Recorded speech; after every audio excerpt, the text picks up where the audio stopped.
Hello, the internet, and welcome to another episode of 80-bit Podsmash, where gaming goes to grab a beer. We are your hosts, Termite and Penguin, and we are on episode 23. Yay, we counting again. 80-bit Podsmash is a podcast that comes out every single week, i.e. a weekly podcast. Yes. About video games, culture, art, sometimes politics, and various other things that we know and love and care about. Yeah, it's just where video games intersect with all the things that you talk about over a beer. That's right, because this is where gaming gets its beer from. And right here. Sits down and drinks it over deep, meaningful conversation. If you are curious to learn more about 80-bit Podsmash or listen to our other topics and other episodes, you can find us at 80bitpodsmash.com. You can look us up on Twitter, on Reddit, on Facebook, all just 80-bit Podsmash. No hyphens, no funky characters, no messy business. Just 80-bit Podsmash. And if you are new, welcome. Welcome. I hope you enjoy our discussion tonight. Yeah, we're excited you're here and listening to us. And yes. Partaking in the magic that is us. Or, you know, we're pretty magical. Just kind of whimsy. Yeah. Whimsical. I like to think we have a little measure of whimsy. Yeah? Yeah. So we're both reading through... That's what I bring into the table. What are we reading? The Way of Kings? Way of Kings, yeah. And a little spren? That made me think of that when you said that. Spren. So any of you guys who are watching Way of Kings, I'm now thinking of the creative spren. We've got nerd spren. There's nerd spren that are just wafting off or like of us Shalon's right now. creative ones or something. Yeah. I like nerd spren. I think nerd spren should be a thing now. Yeah. All right. Yeah. Generate some nerd spren. What if we called our pod smashers that? Nerd spren? You guys are a bunch of our nerd spren. You spring up every time we start a conversation and record it. Sure. You guys, that'll be one of the many nicknames we come up with you for. They're pod smashers, they're nerd spren. You guys are just going to get all the labels. Yeah, that'd be good. Yeah. Why not? Yeah. What's up? We're tired. We're exhausted. Yeah. The day we're recording this is the day after the Super Bowl, and it's the game started at 6:30, and not Patriots. Eagles. They did win. The Eagles won, which was awesome. But Yes. the only thing we care about is the Patriots not winning. Yeah, that's more important. Yeah, it's way more important. We're not Eagles fans. We are not Patriots fans. Correct. Yes. So that happened. So it caused us to stay up late. I'm a huge fan of the show This Is Us, which is an hour-long show, comes out every week. And then they aired that after the Super Bowl, so we stayed up extra late, in addition to having a massive cheat day on our diets. He stayed up extra late. I did not watch and partake of This Is Us. Yeah. I went home and went to bed. But, yes, everything else applies to me as well. So we're both kind of tired and tried to pump ourselves up with some music earlier. Yeah, we were listening to Holy Diver by the legendary Ronnie James Dio. Which I'd never heard of. I can't believe you never heard of Dio and No. Holy Diver specifically. It was a very 80s rock song, which just made me want to play Grand Theft Auto Vice City. Yeah. It just makes me think of, actually, Dio specifically makes me think of Tenacious D because they pay tribute to Dio in many cases. Yeah. But, he actually showed up in one of their songs, too. Oh, really? Yeah. Nice. It's awesome. So every time I listen to Dio, I think of Tenacious D, actually. But anytime I listen to 80s music in general, it makes me think of, like, Stranger Things, Glow. I don't know if you saw Glow on Netflix. I have not seen Glow. Yeah, it's another 80s nostalgia mine, but yeah, so that's pretty cool. Me think of. So how you doing? I'm doing well. Finally, last week, if you all remember, I was down in the dumps, down on myself because I wasn't losing as much weight because as a result of my diet, and so it felt pointless to sit there and continue to withhold delicious food for myself. But over the weekend, I hit a milestone. And am now encouraged by that and sticking with it. Now, obviously, over the weekend with the Super Bowl, there were some poor choices made, but it hasn't impacted me that much as I weighed myself today. So that was pretty cool. That was pretty exciting. So I feel good about my choices. Did you narrow the day down to just the meal at the Super Bowl, meaning the whole day was fine, or did you just say, forget it, all of Sunday, I'm going to eat No, I was good the rest of Sunday. Yeah. The rest of Sunday I was good the rest of Sunday. So it was just the Super Bowl. It was the Super Bowl, and then I also had some fast food on Friday night before our game night. So we're going to talk about that a little bit. We will talk about that a little bit tonight. Cool, but we are 5 minutes in, so let's go ahead and do our first segment of our show that we like to call Favorite Things. Favorite things. Doing this podcast is our favorite thing. Doing this podcast is our favorite thing. If you guys don't know what that's from, we totally stole it and ripped it off of Aziz Ansari's show called Master of None. Yes, so... Him and his buddy, I don't remember his buddy's name, but he's my favorite character in the show. Shameful, completely shameful ripoff, but we are happy with it. Yeah, favorite things for our new listeners is just a little time that we like to spend at the beginning of our episodes talking about something in our lives that is our favorite thing for the week. So it could be a new show we're watching, it could be an old book we're reading, it could be music that we've rediscovered from our childhood. It's just our favorite thing this week that we're totally into. So I will start. There's a show that me and my wife binged over the course of about 2 weeks. I think it took us a couple weeks to get through it, but it is called Dark. It is on Netflix. It's a Netflix original, but the show is a German show. It was produced in Germany, so all of the actors speak in German. You can watch it either in the original language with subtitles, or like an anime, you can watch it dubbed. We watched it dubbed just because we wanted to be lazy. So even though I will admit the German actors in their own voices are probably a better experience, we were just feeling lazy and didn't feel like reading the entire time. So, but it's amazing. It's like, I describe it as Stranger Things without any of the whimsy. Using that word twice. It doesn't have any of the like fun, cute relationships with the kids and the fun, humorous dynamics between all the characters. It's like got none of that. It's super serious and super heavy. There's elements of time travel too. So it's not just like, oh, here's a show and we also throw in some time travel. It's like, no, the show it's one of those things where it's about time travel, but like it's super mystery. It's kind of like, it's got shades of like Broadchurch. It's got shades of Doctor Who even, but like super serious, super heavy, just amazing. So if you can get past the fact that it's a German show and, if any of our listeners needed a show to watch, I highly recommend Dark. Cool. Blew my mind. It was so good. I've heard it was so definitely crazy. Good things about it, yeah. I think I said last week on the podcast, I don't know if it was for my favorite things or not, so I'm not going to go into detail about it, but right now my favorite thing still is Final Fantasy VII. Okay. It's my favorite video game of all time, but I'm currently platinuming it on my 80 millionth playthrough, but I haven't played that game in years as an adult, so digesting that story, it's amazing. But I think I did talk about that last week, so I'm going to go to my second favorite thing. Okay. Marvel Agents of S.H.I.E.L.D. Ah, okay. I'm still working through Season 4, which I'm like 14 episodes in, and there's like 20.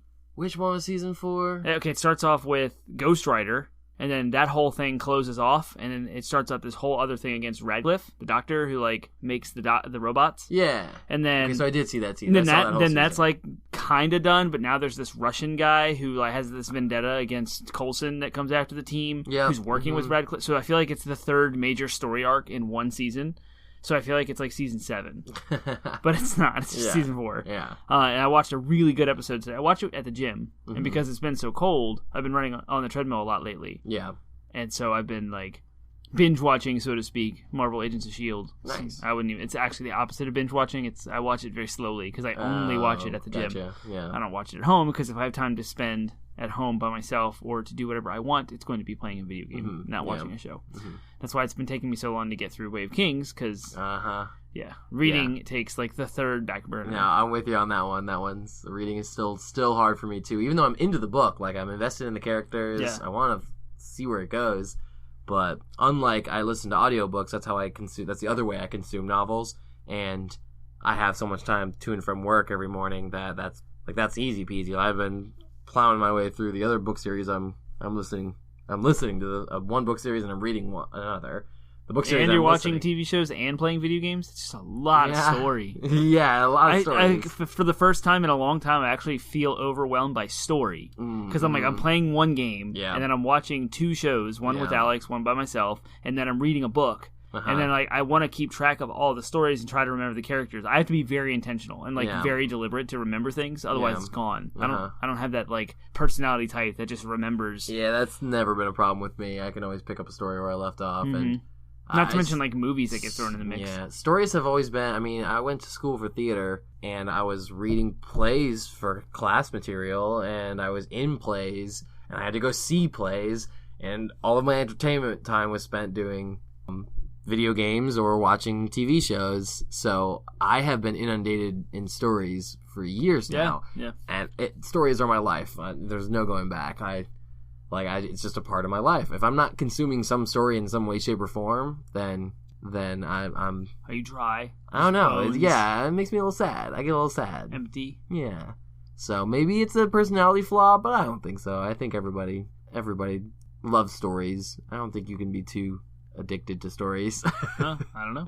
We've been telling them for years. So, anyways, that was a weird little side discussion after our favorite things. That's pretty cool. So that was favorite things. Now we move on to our next segment of our show, which we call downloadable content. Bow, bow, bow, bow. DLC for short is a little mini discussion, a little sub discussion that we like to have. Usually something fun, just something that we think up of. Sometimes it's inspired by our main topic. Sometimes it has nothing to do with our main topic. This is one of those nights where it doesn't really have anything to do with our main topic. Yep. So, but we did want to talk a little bit about video games today, since we're not actually going to probably be talking that much about video games in our main topic. But I was inspired about this DLC because I started up my WoW account a couple of weeks ago, and I think I might have mentioned that in the last episode. And they just released the pre-purchase bonuses, which is the new allied races that they're doing. And allied races are something that the community has been asking for a while, under the name of what they used to call sub-races. It's because there are all these races and factions that Warcraft has introduced over the course of its 14-year-long run. So old. And so players are like, well, if we can play as dwarves, why can't we play as that cool faction of dwarves? Or if we can play as trolls, why can't we play as that cool faction of trolls? So, finally, with the most recent expansion, Battle for Azeroth, they announced that they are going to let you play as those sub-races, and people are super excited. Some of them. There's 3 on each of the Horde Alliance factions, so there's 6 total that they're releasing with the new expansion, and the pre-order bonuses, you can play as 4 of them, 2 on each side. So, long story short, it got me thinking, what are, since it's finally time you get to play as these things you've been playing alongside, but not actually getting to play as. It got me thinking, as our DLC, I want to talk about what are some side characters from games, or, maybe a race from a game, but something from a video game that you've seen and are like, wow, I would love to play a full video game as that thing, or that character, or that whatever. Do you have one first? I do, and it's kind of... Because I'm still thinking now. It's kind of a cheat, because there is a game where you get to play as this character, but I love, a huge Zelda fan here, big surprise, something you guys don't know, and I love all of the side characters in the Zelda franchise, and for a long time it was like, man, I just want to play a game where I can play as Zelda. And then when Twilight Princess came out, it's like even more so. I was like, I want to play a game where you get to play as Midna. Mm-hmm. So when Hyrule Warriors came out, I was super excited that you could play as those characters. Yeah, I would like a game that was like a game designed around those side characters. Mm-hmm. You've been talking a lot about Final Fantasy VII. There are a lot of Final Fantasy VII characters that would be. I mean, all of those characters. 2 of them got their own games. Yeah, I was gonna say Dirge of Cerberus with Vincent. Yeah, mm-hmm. Crisis Core with Zack. Oh, that's right. Mm-hmm. Yeah. Mm-hmm. So I haven't played either one of those. I know. I haven't played either one either, but I've heard they're not that great compared to the compared to Final Fantasy. But it does flesh out the story. Yeah. Man, I am racking my brain. So I want to go down the Nintendo road, trying to. Oh, a Waluigi led game is something that I find it fascinating that the fan base wants so badly to play a Waluigi game, but I can dig it. Waluigi is such a weird, he's reverse Luigi, and Luigi is arguably, in my mind, the better of the 2 brothers. Oh, that sounds like another topic we're bold argue about. Yeah, it is. But I've come to love Luigi much more, I think, than Mario. So I think a Waluigi led game would be pretty sweet. Man, I'm trying to come up with something. I'm not one to yearn for usually I'm just happy with what they give me. Here's the game, here's the characters. I don't yearn to play the extra stuff. You wouldn't want a Star Fox style game with Sid and the Highwind? Not at all. Really? Yeah, that'd be weird. Just flying the Highwind around, dropping bombing stuff? No. I'd rather have a Batman Arkham Asylum game where you play as Sid Highwind with his spear and you just wreck fools and you learn his whole story. That'd be pretty sweet. I guess that could count, but I'm playing. What if they did a Arkham game where you played as the Joker? That'd be pretty cool. That'd be pretty cool too. Yeah. Especially if they threw in all of that like mental instability stuff that we've been seeing in games lately, like Senua's Sacrifice. Mm-hmm. But in like a fun way. Right, well, because he's the kind Joker. of deranged, Yeah. Mm-hmm. Yeah. And like, I don't know, the whole Marvel Cinematic Universe and all the superheroes, we only get video games of like Spider-Man, and we don't have a Captain America, Thor. I have mixed feelings about Iron Man. superhero games though. And there's like any game that's too heavily rooted in an existing property sometimes. Yeah. We talked about that in the movie episode where we talked about sometimes video games that are based off of movies, at least recently, have been lackluster significantly. Oh yeah, we haven't had a good video game movie in a while. But Eidos Montreal and Crystal Dynamics are working on an Avengers game published by Square Enix. They did Tomb Raider and Hitman. So I'm extremely excited about that. Yeah. I can't wait. But as far as like a side character, like what about like a race or something? Like, is there anything like playing a game? You're like, wow, it'd be cool just to have like that race or those creatures, any kind of specific creatures that you would want to play a whole game based off. Well, Halo kind of did that with the Covenant. That was cool. Maybe I don't know. Like, that's fine. If you don't have an answer, that's cool. We've discovered like four. We kind of we kind of stumbled together upon them. That's cool. Cool. That's our DLC for the day. Tell us what you guys think would be awesome side characters to have in a video game. Hit us up on Reddit or send us a Facebook, a Twitter. Just say, I think this would be awesome to play as. And if we like your idea, we might holler back. Maybe if I come up with one in the middle of our topic discussion, I'll just start talking about it out right in the middle of our And what I'll do is then I'll take it, edit it, and put it at the beginning of the episode with the listeners will magic. Never know. We're not going to be able to do that when we upgrade ourselves to video. Magic. Cool. All right. So I'm sure our listeners are eager to hear as to what our main topic of discussion is tonight. So Termite, why don't you introduce what we're talking about tonight? We are going to discuss the opposite of digital video games, and that is analog video games. Oh, not video. Not video games. Just analog games. What do we mean by analog games? Board games, card games, tabletop RPGs is probably tabletop RPGs. That's the one. Man, I'm out of it tonight, guys. I'm sorry. The reason we use the term analog game as a catch-all is because when I think of card games, like when someone says, "Hey, do you want to play a card game?" I'm thinking you're talking about poker or solitaire or something like that, like something with a deck of. Less nerdy than what we're talking about. What do you call those cards? Like, is there a name for those cards? Like bicycle cards? Like just regular... Yeah, whatever. Like diamond, spade, playing cards. Club, yeah, hearts. exactly. Yeah, playing cards. Yeah. That's what I think of when someone says the word card game. But there are so many more games that are based on cards that are nothing like that. The best example that I have is Munchkin. Like, Munchkin is a card game, but it's nothing like... the game is played on cards. Yeah. But it doesn't really sound right to call it a board game either. So I prefer to use the term. And then that's the same with tabletop RPGs. Sometimes they have boards. Sometimes they're just character sheets and a booklet. Like, you can't really call it a board game. But, I mean, I guess there is... Would Dungeons & Dragons count as an analog game? Yeah, absolutely. Okay. Yeah, I mean, that's a tabletop RPG. That's like the quintessential tabletop RPG. But I personally like to use the term analog games, and so we're going to be using that term. Yeah, analog games. As our catch-all for this discussion. I like it. Yeah. So, in that vein, let's start with our first question of discussion. What is so great about analog games? What's the big deal? Why should people care? I like analog games because it's an avenue for the certain types. I'm going to compare this to video games. Yeah, absolutely. Video games have... We're a video game podcast, so that's really fine.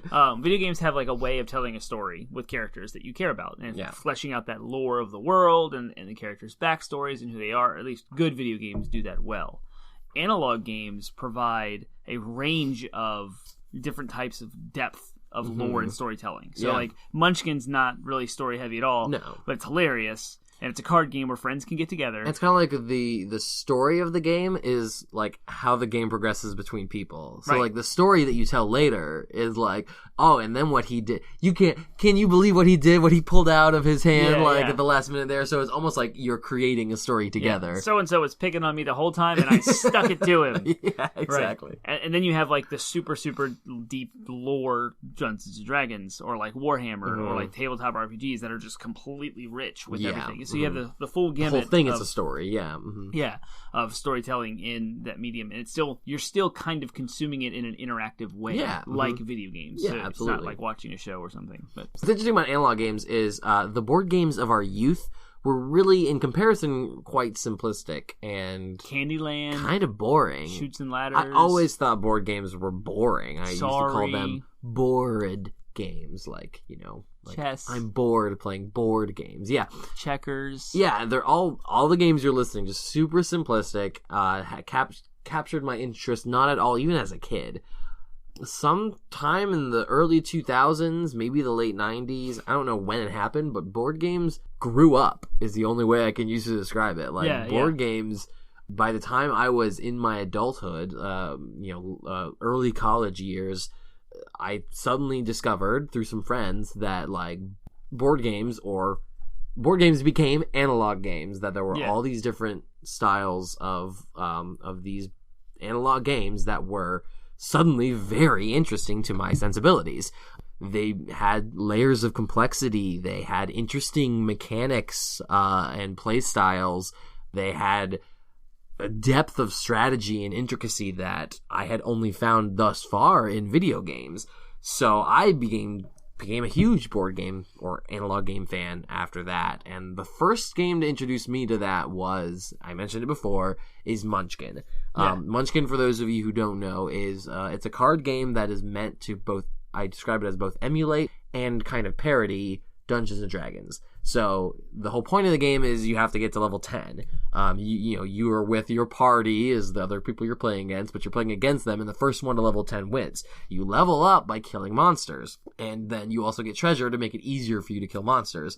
So the whole game, though, is based on just backstabbing one another and screwing each other over, but you always have the opportunity to ask for get help from someone. So there's all these little deals and alliances that are made, and then they completely fall apart as you go. But the humor of the game is rooted in one of my favorite forms of humor, which is puns.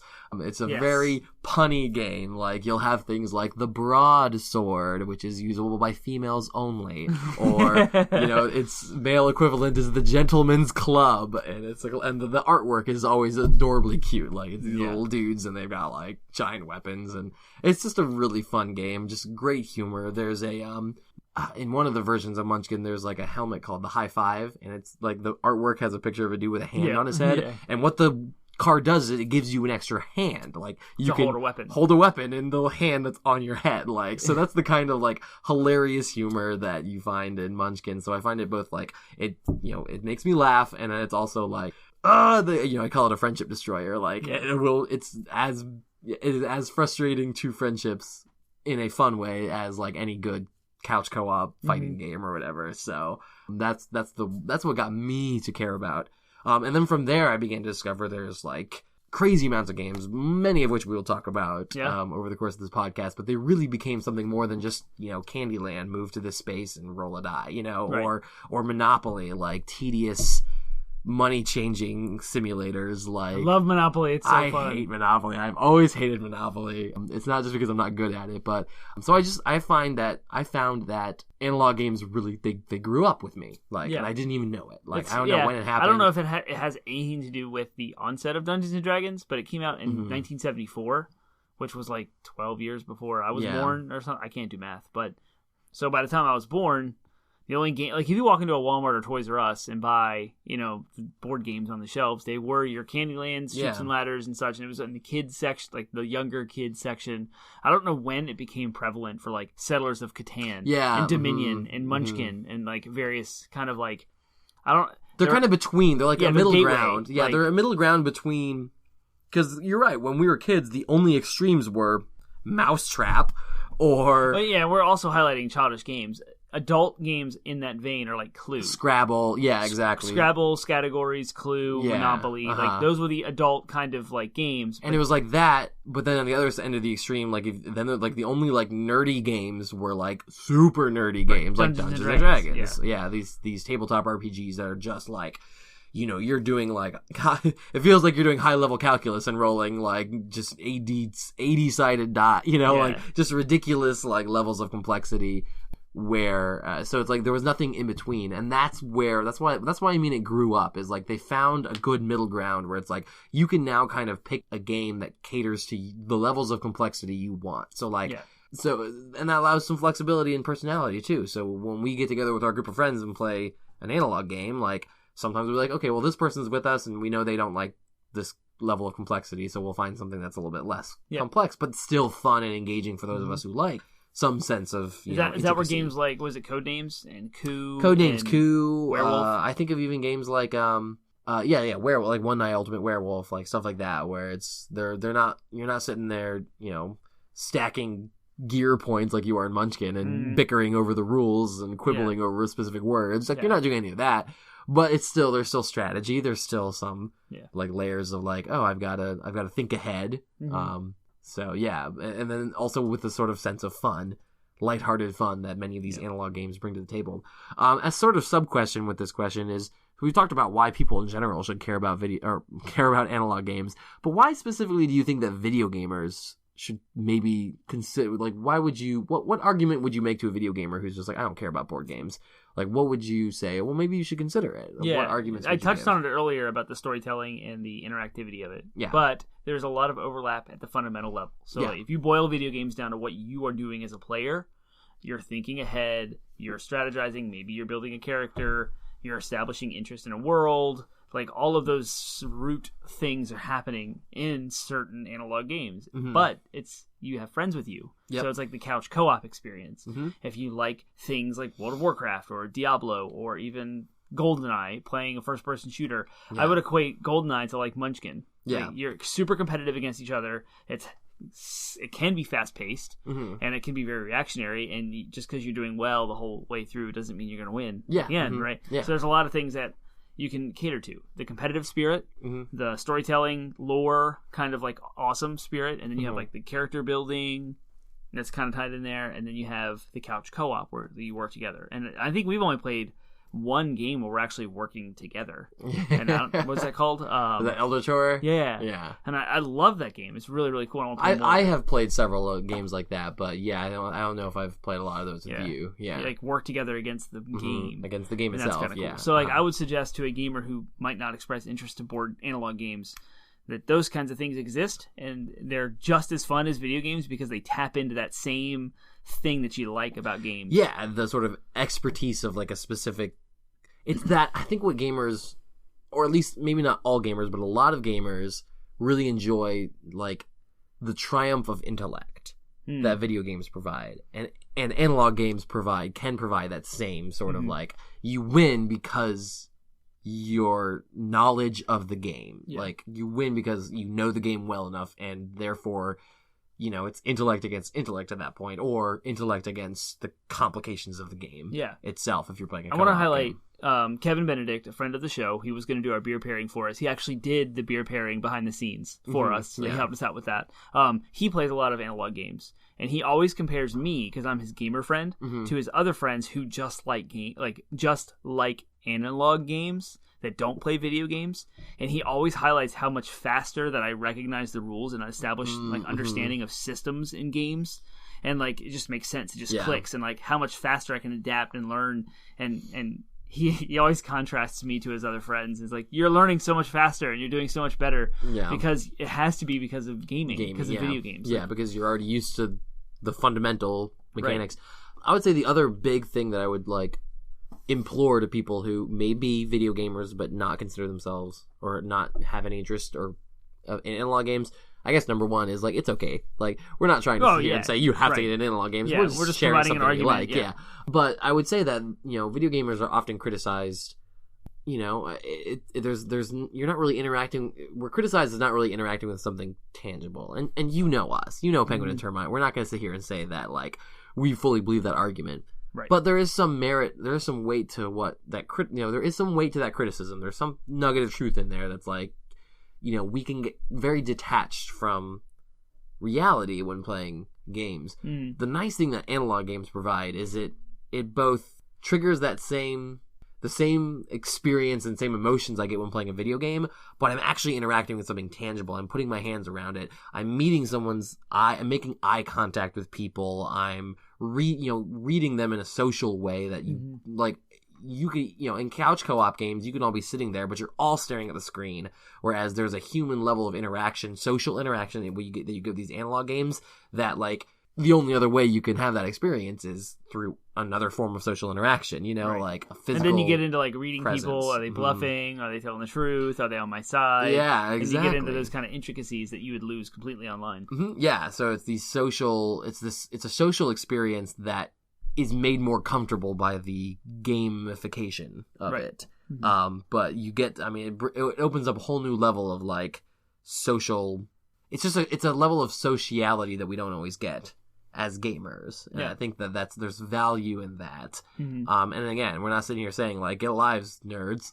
Right. We're saying, like, there's some value that you can find there if you have a good group of people who are dedicated, who won't take things too seriously. That's a super important thing with analog games. I have had many a friendship that has been stretched and tensed by. I think I have had more friendships, quote unquote, ruined by analog games than I have by video games. Yeah, by far. There's just, especially some of those games that are very conducive to frustration caused by other people. Like, it can be tense.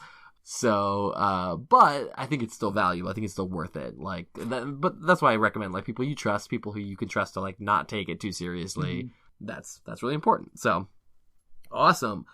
So, for our listeners who may not be familiar with analog games, and for some who are, and maybe want to stretch their horizons, let's kind of, like, talk about what are the different types of analog games that are out there. Yeah, what exists out there right now. So we have board games. It's kind of obvious. Yeah, we've been talking a lot about board games. Right. What distinguishes a board game? Obviously a board. Yep, there's a board. There's usually some kind of figurine or whatever that represents your character. Oftentimes, there doesn't have to be dice, but there's some kind of, like, the physical space of the board is important to the mechanics of the game, the way the game works. From a distribution point of view, board games tend to be more expensive because you have to create more, there actually has to be more physical components that you are creating. Right. So the literal cost of the game for the developer goes up as a result of that. Plastic pieces, dice, cards. There's almost always cards involved too. Yeah. So as opposed to games that are just cards, there's some costs, but that brings us to our next type of game, which is a card game. Yeah, card games usually have some kind of physical piece, like, but mostly they're just relegated to, like, die, or timer, die, timer, stuff like that. Almost always they're just packs of cards. And this can be anything from, like, a game that's got preset cards, like Munchkin, where it's just the same cards and randomized, shuffled up every game. It could be something like a deck building game where you go out and buy decks of cards. Oh, like the trading card games. Trading card games. Magic, Pokemon, Final Fantasy. I've heard them as deck building games before, where it's like you go out and you buy your cards, and then those are your cards. Someone else might have a rare card or another, or a whole different set of cards. So you want to trade with someone or buy from someone else. Exactly. Trying to get the best deck. So those are the kind of two major types of card games. Is games that are like static card games, and then there are, like, deck building trading card games, whatever you want to call them. Those are the two major types that I've encountered. A good mix between the two of those is Dominion. Have you played it? No, I have not. It is a deck building game in the sense that you will build a deck for yourself from the same pool that never changes. Okay. So it's a hybrid. It's like there's no booster packs. You're not creating your own deck that you're going to carry with you, but it's in a box. And when we agree to play it, we're going to start with the same set of cards that the whole game provides, like Munchkin. But throughout the course of the game, you're building a deck. And then using it against the other player. And I've heard kind of cool. I love that game. I own a game that's a twist on that too, and you've played it before. It's Smash Up. Yeah. They call it Smash Up's awesome. They call it a shuffle building game though, where it's like, again, it's the same pool of cards, but there's 8 different factions, and the whole point of the game is you take 2 of those and you shuffle them together. So you build a deck based on preset 2 different preset cards, and it's what makes each game unique is the combination that you play as. Yeah. So those are some types of card games that we really like. So we have tabletop RPGs, which we did talk about. So it's like Warhammer. Warhammer would count. Warhammer is an interesting hybrid though because of the aspect of figurines, and usually there's some kind of board and instead of it being a board that's provided by the team, you have to build it yourself. You usually build it yourself. They're oftentimes, like I was gonna say, 3D. They have hills. They have trees. They have buildings and stuff like that. So Warhammer is a little bit different. I would say the quintessential tabletop RPG is Dungeons and Dragons. What distinguishes them is usually there's, again, There's some kind of story book that you go through. It's usually called the Dungeon Master's Guide, I think is what it is. So some equivalent to that, where it's like, oh, here are all the creatures that you're going to encounter, and here's the sort of campaign that you're going to go through with different twists and turns. You establish a party, characters, exactly. The party is going on an adventure, and you travel through things. You exactly, make decisions and that's that all change the contained course. in a book. And then the other thing that tabletop RPGs have that I would say is a pretty key distinguishing factor is character sheets. So usually each person gets a character sheet that they fill out as they go, enhancing their stats, but it also gives them things like the ability to name them and the ability to kind of customize their character as they go, saying, oh, I want to spend points in, what is it, charm? Or is it charisma? Charisma, yeah. I want to be super charismatic, or I want to be super stealthy, or I want to be super intimidating. Like, so you have this character sheet that allows you to kind of fill in stats as you go. So that's what I would say is kind of those are the main characteristics, distinguishing factors. That's how you know you're playing a tabletop RPG. A caveat: a lot of video game RPGs are built with the systems from tabletop RPGs as their underlying systems. So like Diablo, or the most notable one I'm thinking of now is like Icewind Dale. I don't know if you've heard of those or not.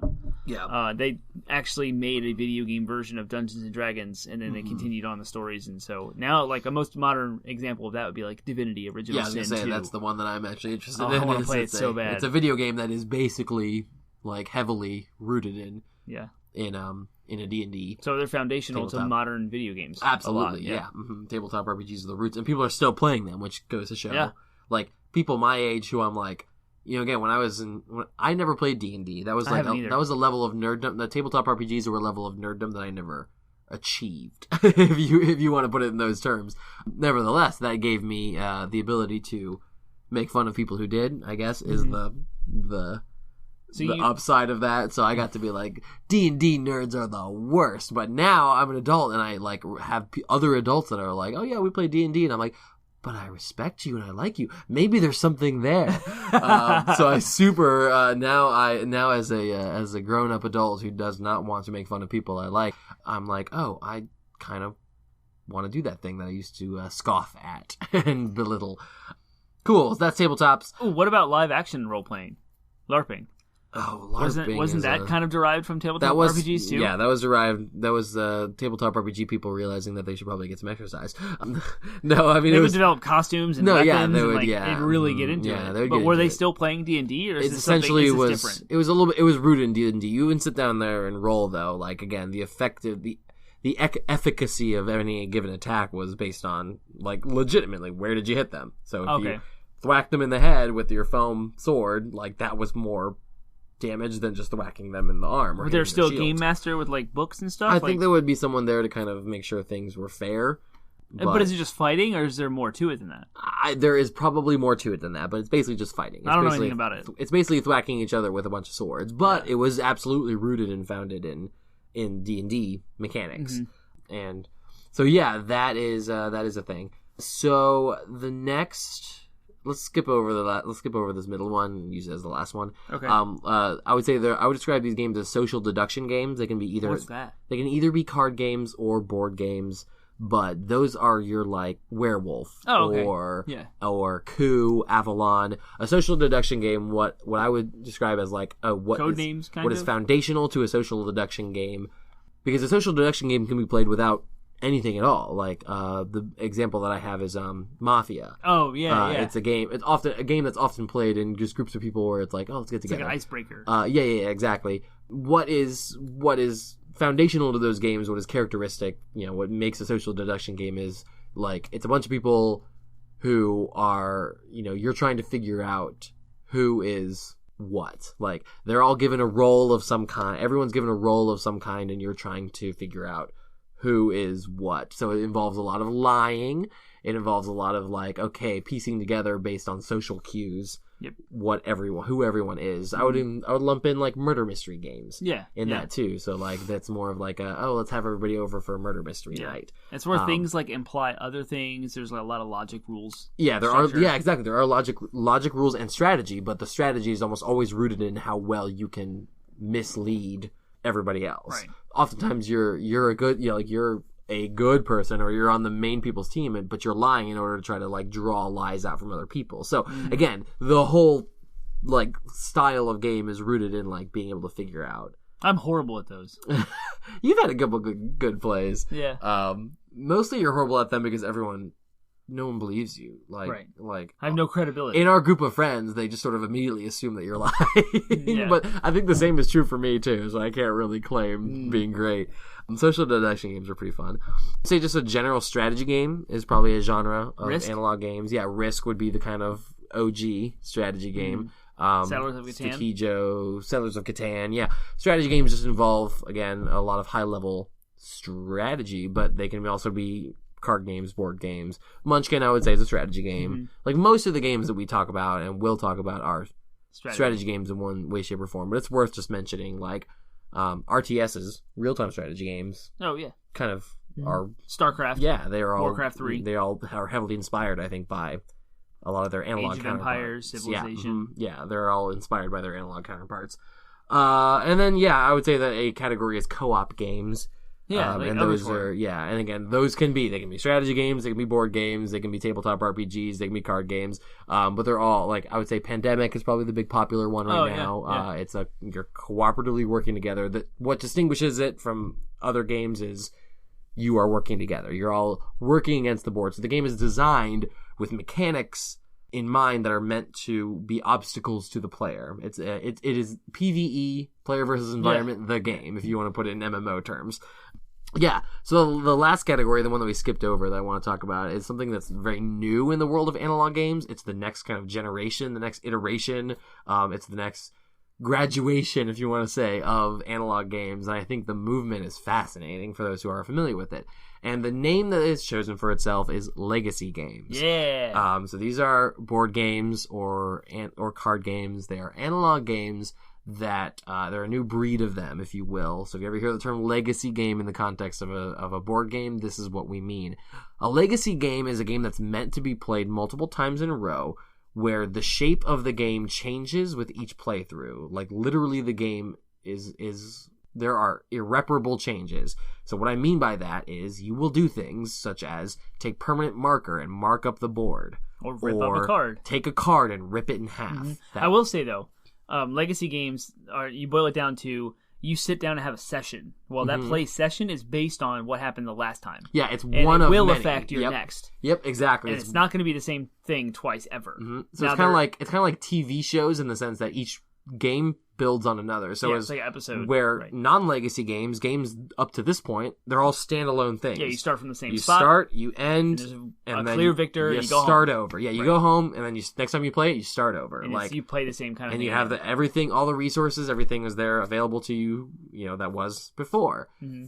A legacy game is a game where you might lose a card, you might lose a character, you might, the most popular example, the most successful legacy game up to this point is Pandemic Legacy. So they took Pandemic, another game that already exists that's not a legacy game, and they turned it into a legacy game. But in Pandemic, you have things like, the scientists, and they have specific roles. Well, you know what? The scientists might die in Pandemic Legacy. The card, you literally rip it in half, and no one can play as the scientist ever again if the scientist dies. You know what I mean? Unless you buy another copy and start from scratch. Yeah, so it's things like that. So the whole point of legacy games, and that's why they're so experimental, that's why they're so new, and they're actually quite controversial because, again, up to this point, what you think of when you think of I'm buying a board game or I'm buying an analog game is I have all the pieces, and all those pieces are available to me every time I play them. And I can start a campaign or play it as many times as I want. It's kind of mine. It's mine, whereas the legacy game is kind of flipping that on its head and it's saying, no, what you're buying is the experience. Yeah. What you're buying is the episode, if you will, or the season, if you will. So it's kind of like a TV show in that sense. Although a TV show, you can always go back and play again. A legacy game is a little bit more ephemeral, if you want to use that word. It's a little bit more like, this only happens once. So I think they're fascinating. But anyways, I wanted to talk a little bit about what are the best analog games that we have played. What are our highlights? We're going to take some highlights here. It depends. So I like quicker card games. So I specifically love Exploding Kittens. Oh, yeah. It's just really cool to get any group of friends. That's the one that's really accessible. Anyone can learn it. It's really fast. And you can blow through a game in a really short amount of time. Yeah. So everyone has a good time. The rules aren't so complicated that anyone can pick it up. It's like a strategy version of hot potato. Yeah. That's essentially what it boils down to. Yeah. Is like you're constantly playing against. Mm-hmm. And then Sushi Go / Bonanza, that's 2 other card games. Yeah. And then Munchkin. I'd roll all those into like the same kind of game where it's a little bit more complicated. Sushi Go is probably on the side of easy compared to the other 2, but Bonanza and Munchkin, so I love those. And we just started playing a legacy game. I don't know if you were trying to save that discussion. Yeah, no, we can talk about it. So the legacy game that we've been playing recently is Seafall. Mm-hmm. That's a game that we have to destroy cards, use permanent marker to mark stuff up. There's another legacy game that I'm playing with Kevin. Again, shout out to Kevin, called Star Wars Imperial Assault. Oh, nice. And that actually has, like, the board is puzzle pieces, and then each level of the campaign starts out the same way. So you would assemble the board, and then you'd play through that. And what persists from game to game is just a character sheet. Oh, and cool. And then you have, like, printouts. You go online and you just download the PDF, and you can print as many copies of that sheet as you want. And each copy of the sheet is a new person's campaign. Gotcha. So Kevin was playing the Empire, which never changes. It's always the same for each level. So, like, level 12, the Empire is going to have these characters in this fight. Yeah. But the character, like me, that has the Jedi, I have, like, 6 different characters to choose 2 from the beginning, from game 1. So by the time I'm in game 12, the 2 characters that I've committed to are going to look vastly different than anyone else he's ever played with. So that's kind of the and it's not as extreme. Like, Seafall's more extreme as far as, like, destroying things, and you work together with a lot of players, where Imperial Assault is kind of a 2-player game. One person's walking through a campaign, the other person's kind of acting like the environment, if you will, the PvE. Yeah. So those are my favorite Seafall is games right now. Yeah, Seafall is great. It's what's interesting, what I think is interesting, what was compelling about Seafall, the reason why I put it on my wish list and got it for Christmas one year, is because it was the first legacy game that wasn't based off of an existing intellectual property. Okay. So whereas up to that point, so it's about, I think it's the 3rd legacy game that ever came out, and up to that point, it was the only other ones that existed were Risk Legacy and Pandemic Legacy. Okay. So those are already existing board games. You wanted something new. I wanted something new, yeah, and it was intriguing. So, and it's about pirates. Yeah, it's like ships, and you're sailing the high seas and exploring islands. It has a very distinct feel to it. Granted, the critics don't think too highly of Seafall. It is one of the lesser rated of legacy games. So if that's the thing that matters to you, then that's it. I would say, again, my favorite analog games. I love Munchkin. Super huge fan of that. I also enjoy some social deduction games such as I forgot about that. Yeah. One Night Ultimate Werewolf. That sounds like a long title. There's a reason. It's because it's based off of a game called Ultimate Werewolf. But what distinguishes One Night Ultimate Werewolf from the regular Ultimate Werewolf is One Night is single rounds. So you have one round. It's a very quick game because you only have one round to determine who the werewolves are. And if you don't, the werewolves win. And if you do, the werewolves lose. So but that's allows you to play multiple games, so everybody usually gets a chance to be a werewolf at some point, which is very fun. And then there's all kinds of fun different genre blends to it. There's One Night Ultimate Vampire, One Night Ultimate Alien. So yeah, that's another popular one amongst me and my comrades. I'm trying to think what other analog games do I love. Oh, Eldritch Horror. Yep. It's like it's a cooperative game, one that we talked about, one that a friend of mine introduced me to, friend of ours, friend of the show, Matt Calhoun, introduced it. Shout out to Matt. And it's a cooperative game. It's rooted in H.P. Lovecraft mythology, and you're working together to solve the mysteries of the ancient ones before they awaken.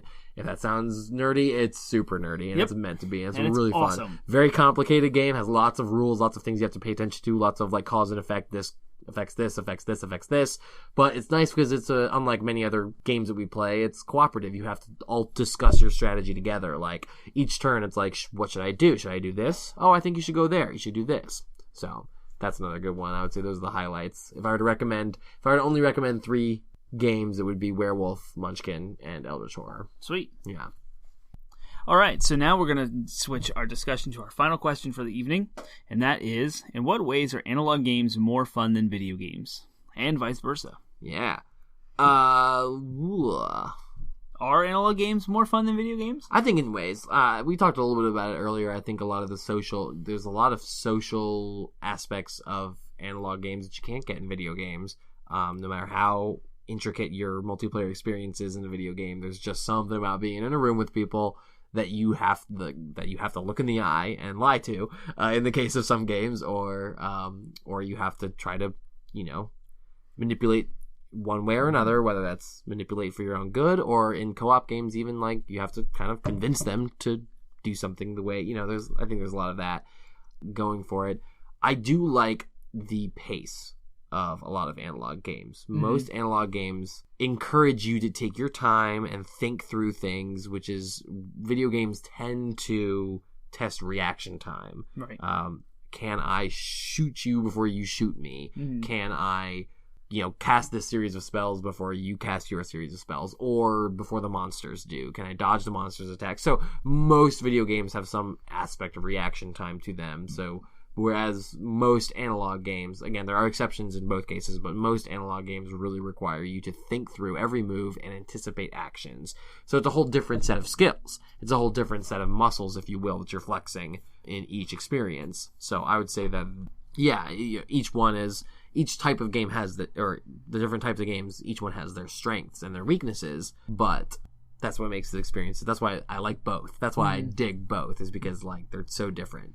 Yeah, and I'm going to say the opposite of all of that, which is why video games are more fun than analog games, in that analog games are the same every time you play them, and they require to have people commit to the same time slot, and they have to be present in a physical location together, which can complicate stuff as far as driving and getting someone there and starting the game on time, ending late, all these other issues. Video games, consoles, PCs, what have you, throw the game on, play, you're online, your friends on it. If you're going to highlight the aspect that's social gaming, the online world, being able to just kind of do your own stuff. Oh, your friend pops in. Okay, I'm going to play with him for a while. Oh, I got to go to bed. He's still online. He can keep playing. He's doing his own thing. I'm doing my own thing. We're on our own tracks. Yeah, we're still playing together. And we can play a myriad of different experiences together. Whereas, these board games, you have to kind of commit to a single one. So, 5 people, our group of 5 friends that are going to play Seafall together, we have to plan ahead every time. When are we going to meet again? And whose house is it going to be? And, those complications are all gone. It's so much easier and more accessible to just play a game together online.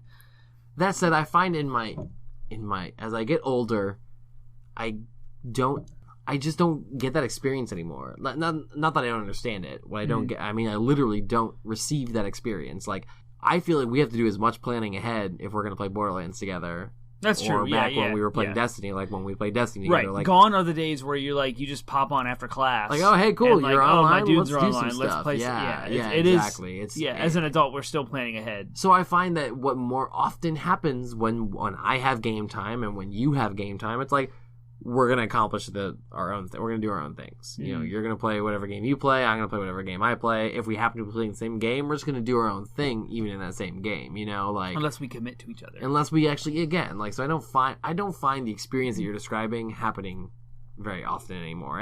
And sure, when it does happen, it's legitimately easier. I can be in my pajamas. I can have the food that I want to eat. Right. No one's coming over. You don't have to clean the house or tidy up or expect anyone or kick anyone out. But all of those things still provide still make for a good experience. Everybody likes to have people over and is willing to put up with the complications in order to do it. Right. So I wouldn't let a dirty house stop me from playing board games. Exactly. I mean, it's like yes, those are downsides, but there's something about them that are also plus sides. Yes, all of the okay, you have to have plan. What are people going to eat? Do I have enough beer, or should I have beer because of the people that are coming over? Should they eat dinner first? Is the house clean? Are we all on the same schedule? What if it goes late?